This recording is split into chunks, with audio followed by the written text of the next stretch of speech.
मित्रांनो, आजच्या या व्हिडिओमध्ये मी आपल्याला एक अशी घटना सांगणार आहे, जी घटना ऐकल्यानंतर मी तुम्हाला खरं-खरं सांगतो, की तुमच्या पायाखालची जमीन सरकेल आणि तुम्हाला या घटनेवर विश्वास पण बसणार नाही, की असं सुद्धा होऊ शकतं. या घटनेमध्ये एक 26 वर्षाची महिला असते. त्या महिलेचे नाव कविता असते. 2 वर्षापूर्वी कविताच्या पतीचे निधन झाले होते. त्यामुळे कविता ही आपल्या सासू-सासऱ्यासोबत राहायची. पतीच्या निधनानंतर कविता पूर्णपणे तुटून गेली होती. पतीची कमतरता कविताला दररोज भासत होती. कविताचे सासरे हे शेतकरी होते, म्हणून ते शेतात काम करायला जायचे आणि घरी फक्त कविताची सासू आणि कविता एकटीच राहायची. कविताचे सासरे हे काय कविताला शेतात काम करण्यासाठी बोलवत नव्हते. ते कविताला आपल्या मुलीप्रमाणे प्रेम करत होते. बघ, एक दिवस कविताची जी सासू असते, ती सासऱ्याला म्हणते, "तुम्ही तर शेतात काम करतात, आम्ही दोघी घरी एकट्याच राहतो, तेव्हा तुम्ही आम्हाला काही शेळ्या घेऊन द्या. आम्ही शेळ्याचे पालनपोषण करू आणि घरचं काम करू." त्यावर तो सासरा त्या दोघी सासू-सुनांना शेळ्या विकत घेऊन देतो. मग शेळ्या घेऊन दिल्यानंतर कविता आणि तिची सासू शेळ्यांचे चांगले संगोपन करते. एक दिवस कविताची सासू सासऱ्यासोबत शेतात जाणार होती. तेव्हा सासूने सविताला शेळ्यांकडे लक्ष द्यायला सांगितलं. सासू शेतात गेल्यानंतर कविता ही शेळ्यांना बघायची. त्यांना पाणी दाखवायची, त्यांना चारा वगैरे सर्व काही बघायची. मग हे सगळं करत असताना कविताला एक बोकड आणि शेळी दिसते. तो बोकड आणि शेळी सोबत नको ते कृत्य करत होते. हे त्या कविताने बघितले.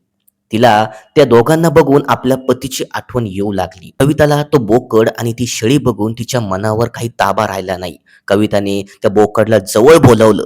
त्याला मायेने स्पर्श केला. त्याच्यावर हात फिरवू लागली आणि कोणी आजूबाजूला नाही हे बघून कविताने त्या बोकडसोबत असं काही कृत्य केलं. ते कृत्य ऐकून मित्रांनो, तुमच्या पायाखालची जमीन सरकेल. कारण या घटनेमध्ये असं काही घडलं होतं, याचा विचारही तुम्ही करू शकत नाही मित्रांनो. नेमकं काय आहे हे प्रकरण आणि कुठे घडली ही घटना, हे अगदी सविस्तर मी तुम्हाला या व्हिडिओमध्ये सांगणार आहे. पण मंडळींनो, घटना सुरू करण्याआधी माझी तुम्हाला एक विनंती आहे. जर तुम्ही अजूनही या व्हिडिओला लाईक केले नसेल, तर लाईक करा आणि चॅनलला आत्ता सबस्क्राईब करून ठेवा, जेणेकरून तुम्हाला नवीन घटनेचे अपडेट मिळत जातील. नमस्कार मित्रांनो. मित्रांनो, ही जी घटना आहे, ही हरियाणामधील नूह या गावामध्ये घडली आहे. या गावात 25 वर्षीय मोहनलाल नावाचा व्यक्ती आपल्या बायकोसोबत राहत असतो. मोहनलालला एक मुलगी होती. तिचे नाव कविता असतं. कविता ही 10वी मध्ये शिकत होती. मोहनलाल आपल्या मुलीसाठी खूप मेहनत करायचा. दिवस-रात्र काबाड कष्ट करून आपल्या मुलीला पोसायचा आणि कविता पण खूप मन लावून अभ्यास करायची. बघता बघता कविताने 10वी परीक्षा दिली आणि चांगल्या मार्काने पण ती पास झाली. चांगले मार्क मिळाल्यामुळे मोहनलालला खूप आनंद झाला, कारण त्याच्या मुलीने नाव कमवलं होतं. मोहनलालला वाटले आपली मुलगी आपल्या घरची परिस्थिती सुधारेल, म्हणून मोहनलालने तिला पुढे शिक्षण घेण्यासाठी शहरात पाठवलं आणि मग शहरात गेल्यानंतर कविता आपले शिक्षण चांगल्या प्रकारे पूर्ण करू लागली. कविताच्या शैक्षणिक जीवनात सगळं काही व्यवस्थित चाललेलं होतं. मग शिक्षण घेत असताना अचानक कवितामध्ये बदल होऊ लागला. कविता ही कॉलेजमध्ये वेगवेगळ्या मुलांसोबत बोलू लागली. कविता आता पहिल्यासारखी काही अभ्यास करत नव्हती. तिच्या वागण्यामध्ये आणि तिच्या बोलण्यामध्ये खूप फरक झालेला होता. वेगवेगळ्या मुलांसोबत बोलणं हे तिला जास्त आवडत होतं. एक दिवशी कविताला तिच्या नातेवाईकांनी शहरामध्ये लॉजवर बघितलं आणि त्याची बातमी तिच्या आई-वडिलांना दिली. जेव्हा कविताच्या वडिलांना हे समजलं, त्यांच्या कानावर त्यांना विश्वास बसत नव्हता, की आपली मुलगी असं करू शकते. पण जेव्हा कविताच्या वडिलांनी कविताला लॉजवर बघितलं, तेव्हा त्यांना विश्वास पटला. मग कविताच्या वडिलांनी सर्वप्रथम कविताची कॉलेज बंद केली आणि तिला घरी बसवलं. आता फक्त कविताच्या वडिलांच्या डोक्यात कविताचं लग्न करून देणं हाच प्रश्न त्यांच्यापुढे होता. कविताचे वडील तिच्या लग्नासाठी तिला स्थळ बघतात. मग कविताच्या वडिलांनी कवितासाठी जवळच्या गावामध्ये राहत असलेला सचिन हा मुलगा बघितला. सचिन हा शिकलेला आणि चांगल्या नोकरीला होता. काही दिवसानंतर कविता आणि सचिनचे लग्न झाले. मग लग्न झाल्यानंतर कविता ही आपल्या सासरी चांगल्या प्रकारे राहू लागली. सचिन हा लग्न झाल्यानंतर 15 दिवस कविता सोबत राहिला आणि परत तो आपल्या बाहेर कामासाठी निघून गेला. मात्र कविता ही सासू सासऱ्यासोबत तिथेच एकटी राहत होती. कवितेचे सासरे हे शेतकरी होते, त्यामुळे ते शेतात काम करायचे. कविता आणि तिची सासू ही घरी एकटीच राहायची. कविताचे नवीन लग्न झाल्यामुळे कविताला सचिन शिवाय काही करमत नव्हतं. त्यामुळे ती दिवसातून 10 वेळा सचिनला कॉल करायची आणि सचिन पण तिच्यासोबत मनात मन घालून बोलायचा. बघता बघता कविताच्या लग्नाला 2 वर्ष झाली. कविताच्या जीवनात सगळं काही सुरळीत चाललेलं होतं. पण अचानक कविताच्या नवऱ्याचे कार ॲक्सिडेंटमध्ये निधन झालं. पतीच्या निधनानंतर कविता ही पूर्णपणे तुटून गेली.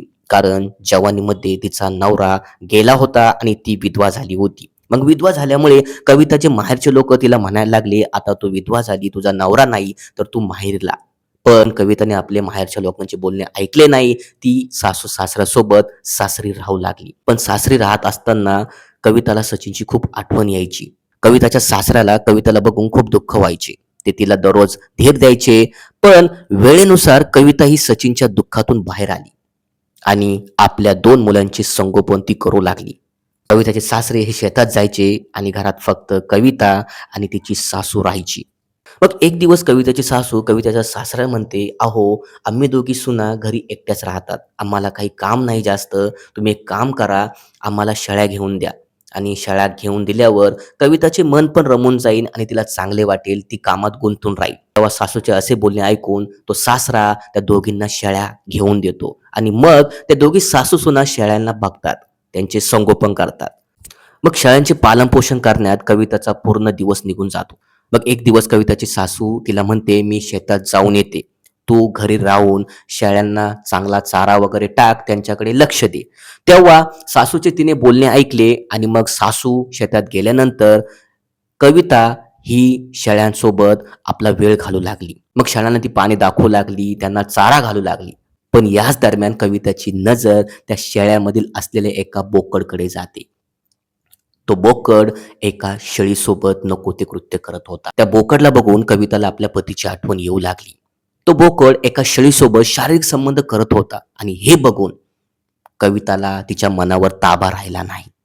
कविता पण विचार करत होती की ह्या बोकडसोबत आपण काहीतरी करावं.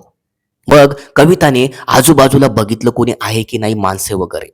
मग दुपारच्या वेळी ती कविता बोकड शेजारी गेली, त्याला मायेने हात लावू लागली आणि त्याच्यासोबत नको ते कृत्य करू लागली. पण मात्र तो बोकड एवढ्या जोशमध्ये होता की त्या बोकडने कविताची हालत खूप वाईट करून टाकली. मग कविताची हालत खूप बिघडल्यामुळे कविता तेथे बेशुद्ध झाली. मग कविताचे सासू सासरे तिथे आले आणि त्यांनी त्या कविताला बघितलं तर त्यांना धक्का बसला की कविताला काय झाले. मग कविताच्या सासऱ्याने कविताला गाडीत बसवलं आणि थेट रुग्णालयात दाखल केलं. मग डॉक्टरांनी कविताच्या सासऱ्याला विचारलं, कसं झालं, काय झालं, पण सासऱ्याने हे काही माहीत नव्हते. मग कवितावर इलाज केल्यानंतर कविता ही शुद्धीवर आली आणि मग शुद्धीवर आल्यानंतर सासऱ्याने तिला विचारलं, तू बेशुद्ध कशी पडली, काय झालं. पण कविताने तेथे त्यांना काही सांगितलं नाही की मी बोकडसोबत विचित्र कृत्य करत होते. कविताने हे जे प्रकरण होतं तेथेच दाबून टाकलं. कविता घरी आल्यानंतर तिला वाटलं की आता सासू सासऱ्यांना काही माझ्यावर संशय येत नाही, म्हणून ती परत त्या बोकडसोबत सतत कृत्य करत राहिली आणि अशाच प्रकारे ती एक दिवस परत एकदा बेशुद्ध पडली. आणि बेशुद्ध पडल्यानंतर त्या सासऱ्याला समजलं की कविता त्या बोकडसोबत नको ते कृत्य करत आहे. मग त्या सासऱ्याने तिला समजावून सांगितलं, तू जे हे करत आहे खूप चुकीचे आहे, आपली बदनामी होईल, वाटलंच तर मी तुझं लग्न करून देतो. तेव्हा कविता ही त्या सासऱ्याची माफी मागते आणि ते कृत्य करणे बंद करते. मग दुसऱ्या दिवशी तो सासरा त्या बोकडला दुसऱ्या ठिकाणी विकायला घेऊन जातो आणि त्याला तो विकून टाकतो. पण मित्रांनो, तुम्हीच बघा, कविताची जी हवस होती ती एका मुक्या प्राण्यावर होती. ती जे करत होती एकदम चुकीचं होतं. मित्रांनो, तुम्हीच बघा, समाजात, राज्यात, देशात अशा काही घटना घडत आहे, या खूप लज्जास्पद आहे. ही घटना खूप घाणेरडी आहे आणि या घटनेमध्ये तुम्ही पण सावध राहिलं पाहिजे. मंडळींनो, अशा सत्य घटना बघण्यासाठी या चॅनलला तुम्ही आत्ताच सबस्क्राईब करा. तर चला मंडळी, भेटूया एका पुढच्या नवीन घटनेमध्ये. तोपर्यंत जय महाराष्ट्र.